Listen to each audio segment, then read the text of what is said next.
Yeah. What size would this high school be? Well, I would like to see a program that would take the kids at least from 6th grade through 12th grade. And it would, start out small and grow as more and more students came, particularly into the district, just to get into that program. Ideally, let's describe it. Yeah. Sixth grade, 6 to 12. Yeah. Or it'd be 7th, really. Yeah, Maybe 100 per class? Yeah, at least 100 to start out with, maybe getting eventually up to 200 per class for the school. Right, yeah. And, but the main thing would be the teachers that would be recruited for it. Now, in the Soviet Union, they have members of the National Academy of Science teaching their brightest high school students. We don't understand that concept. When the kids get to college, you go to MIT, you go to Harvard, you got brilliant teachers teaching you. But many of these kids, prior to that time, have not been exposed to teachers who are at their level or even understand them, much less can inspire them and stimulate them. And if we had that, the results would be phenomenal. Now, I'm very pleased with some of the schools that do exist for these kids, but I still think the full potential of what can be developed is not been approached in our country. But doesn't it also rely upon these same students that you're seeing that are doing so well, being willing to come back and give back to these different communities? They would. I mean, there's a lot of people that love to teach, but, they think, well, if I sign up for teaching in high school, I'll get one class of really good kids, and then I'll have one class of terrible kids that are unmotivated and don't want to do anything, and, a couple of medium classes or something like that. See, some people have a love that just want to teach. They don't want to worry about controlling kids and such. I'm a horrible disciplinarian, as all my kids will tell you. I try and, everyone knows that if I punish some kid one day, I'm going to forget about the whole thing the next day, and so they don't worry too much about it. But they're so interested in learning that it works with me. Gentlemen, we have another caller on the line. Bill is joining us with a question about having more of these programs in the district. Welcome, Bill. Hi, thanks so much. Mr. Fitz-Gibbons, I don't have a child at your school, but I nonetheless want to congratulate you on the excellent work you've done.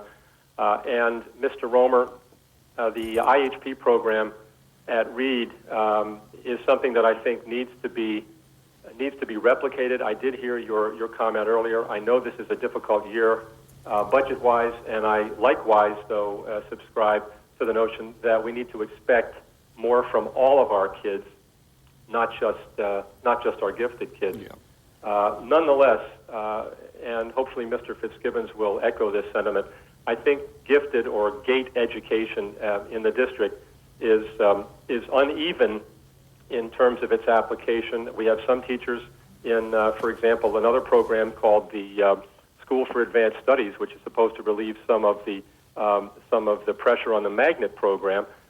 Some of those people do wonderful work with very little money, and it's all a matter of the passion that they have for taking these children and molding them. And I really would love to see more of our teachers properly trained in how to handle this. Thank you very much. Bill, thank you for your comment. And as you can tell, I'm having to be guarded because I'm in a year that I don't know what we're going to be faced. The legislature has not yet settled their budget. And I think it's just terribly important I don't overstate what we can do. But do we need to do more of this? Absolutely.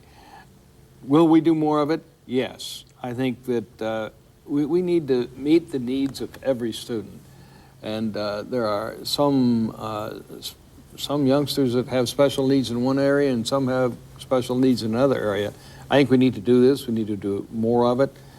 It's on my mind. It's on my mind. I'd be glad to be on any advisory committee. Okay. Volunteering. Yes, See, I've been joking with you since I met you that you won't be out for long. You won't be retired for, this will be a working retirement. I'm curious, you've taught a lot of students over the years, but what lesson can you pass down to faculty? And I'm not just saying the teachers who are instructing gifted and highly gifted, but across the board faculty about their students, the children. Well, you sometimes have more effect on a student than you realize, By many students at all levels, not just the highly gifted, will have one teacher that said something encouraging to them, and they carried that on for the rest of life. But I don't think you should this phony self-esteem is not good. You shouldn't praise a kid when he doesn't do good work. You should praise him for what he does when he does something well. But I think all students should be put into a position where they can do something well. And I think we're failing them at this time with this idea to say every student should take algebra and such, because some students are going to fail at it. And that's going to only damage their self-esteem and their benefits. And telling them they did great when they failed the course, I mean, when they can't do the course or so, they know better than that. They can see through all that sort of stuff. But if the kid was doing some course that he could handle and he could achieve at it, then he could get some satisfaction from his achievements. And we don't do well enough at that. How true. How true. The simple sentence, we ought to find a way that every student can do something well. Very, very wise. We have a long ways to go in improving our public schools. But hey, we're making some progress. We're making some progress. And I'm really pleased with you as a superintendent. You're the best one we've had in quite a while. And I know it's a job that anyone would say, don't ever try it. You have little chance of real success. Got it. But you've stuck at it and you've made these marginal successes, and we're really going somewhere. Well, I thank you for the comment. Oh, Now, can we add with a little humor shucks. here? No, it's just a little humor. Okay. I've been thinking about what would happen if I took one of these IQ tests. I have no idea. So that's what you're over there. I knew you were thinking something, just couldn't figure out what it was. But I thought about the day I came here because I had a test, and it was the test of the editorial of the LA Times. The editorial said, Romer is obviously not qualified for this job because he agreed to take it. And that was Now, the if that end. was an IQ test, I failed it. Well, I would just like to thank you for being here with us Oh, this it's a pleasure. evening. Learned a lot from you, and a lot of people are obviously impressed and grateful for all you've done for them. And I know you aren't finished yet. That's true. Don't go anywhere. I'm not going to let you go. I just want to thank you. We're going to take a quick break. And when we return, changes in school requirements and how they affect your child. Stick around. We'll be right back.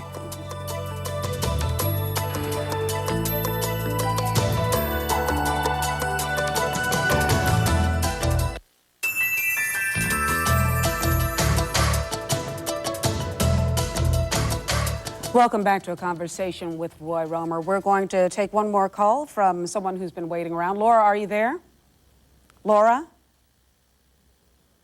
Is Laura there? Okay, we don't hear Laura right now. If we get her, we will go to her. But right now, let's go ahead and turn our attention to major changes in curriculum requirements. Joining us in studio is James Kadani, Director of Instructional Planning and Curricular Paths from District E. Welcome. And as always, if you have any questions for the superintendent or either of our guests, go ahead and give us a call. The number is 1-800-527-8839. We'd like you to press 2. Mr. Romer? It's a very important discussion we're about to have because the state has changed its rules on certain tests, API tests, and that's going to make a change in the way in which we teach science and math in high school. Jim, can you describe the before and the after? What is the change and what effect is it going to have on us? Well, about a week and a half ago, the state voted to include California standards-based testing in science as part of the API for the next school year, 2003. What that means is that students that are in grades 9, 10, and 11, starting next year, they have to be in a testable standards-based science course. Ultimately, what that means for any high school really would be that students have to be in science for 3 years so that they can be tested. Let me put this in context. We have a national law which says leave no child behind. And in order to continue to receive federal funds, you have to have annual yearly progress, AYP. And that progress is measured by the state tests which lead to the API scores. Now, those state tests have changed from a norm reference basis to a standard-based test. And there's a rule as you take this test. If you are in 10th grade or 11th and you haven't taken a science, you can't take the test on it. They give you a low score, 200. So it hurts the whole school Now, it's unfortunate in a way, but it's policy setting. The bureaucracy of testing and funding is now saying 3 years science, 3 years math for all high school. Am I right? That's correct. And what we're talking about is testable courses. Testable courses would be standards-based courses. So for instance, currently the district requirement is 2 years for science and 2 years for math to obtain a high school diploma. Currently, you may have a student taking biology, chemistry, maybe in the 10th and 11th grade. But as I said, the state will be looking at 9, 10, and 11. So that means 3 years students would have to be in a science course in order for a school to receive an API score. Does this mean an overall shift or curriculum change Yes. for all of these grade levels? You're going to. Here's what the consequence. We've got to go back in on all of our scheduling for high school students. And we need to sit down with them as they are entering and say, okay, look, if you're really going to program yourself, we now are going to have 3 years of math, 3 years of science. And one, it's going to change the teacher mix we have. We're going to have more teachers teach science and math. Now, all this, I'm not saying is a bad thing. It's saying 3 years will be allocated to these core subjects, which means we're going to have less of what we call the electives. I'd be interested to ask Fitz.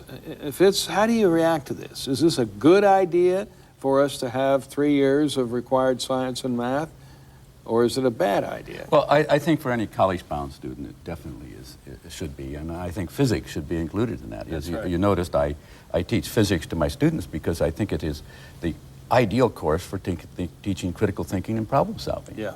And so many of my students say, after going through the physics course, everything is easy. And so many kids avoid physics for just the reason that it has a reputation as being a difficult course. And they're afraid they might get a B on it and ruin their grade point average and not get into college. But to miss out on physics is really a great miss for just developing your whole intellectual understanding of the world. And I've heard it said that more kids get VD than get physics, and that's sad. Both ways. That's another way to put it. That is, well, I expect something like that from Mr. Romer to say something that shocks me, but I didn't expect it from you tonight. Thank you very much. I'm curious to know, it's mandatory as of when?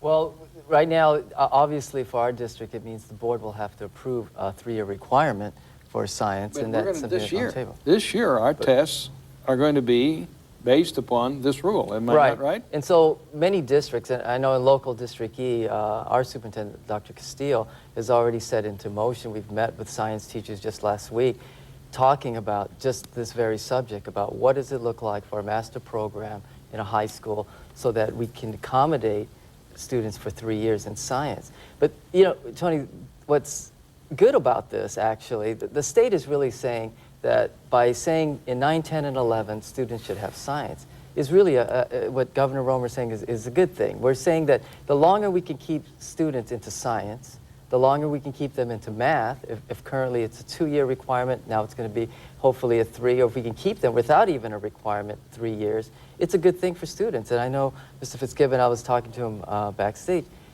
just the fact that he's having kids regardless of whether they're gifted or highly gifted in math and science will make them, believe me, a better person after they leave the high school curriculum. And so that's our hopes, is that we will keep them longer in science and math. It's a good thing.